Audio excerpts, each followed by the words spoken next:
Ferringo of DocSports here with the college basketball free play video for Saturday, January 10th. Today we're talking Houston at Baylor.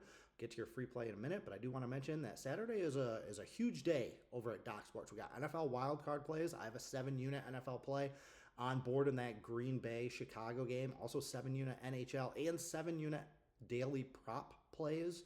I'm playing for a big Saturday. I feel really good about it. I'm up on the year in the NHL. I'm on a monster run with my daily props, up over plus 8,000 over the last few months, and I feel really good about this play. So use that free 60 link down in the description and get yourself on board.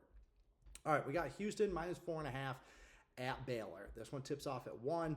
Number's a little higher than I was expecting. I was expecting around 3.5, but it kind of makes sense. The sportsbooks have been shading all the favorites with an extra point or two over the last couple of weeks as we begin conference play.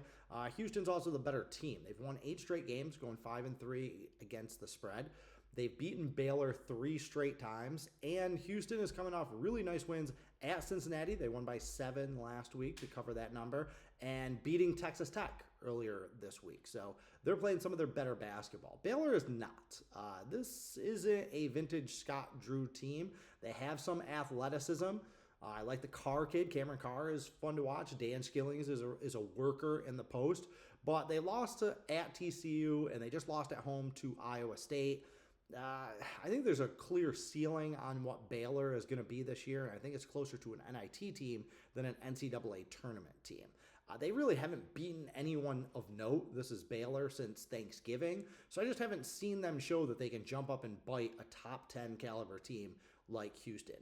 There's a lot of noise about James Nagy, the kid that Baylor added mid-semester or in between the fall and the spring semester. He was drafted in the NBA, played professionally a little bit, but was granted eligibility. He has really been a dud. He's been a nothing burger and really hasn't contributed much in his 2 games. I don't expect much out of him here. I think Houston just has a little bit too much for the Baylor Bears, so I will lay the points with the Cougars. All right, be sure to check back later for more free play videos. Until next time, carpe diem and good luck.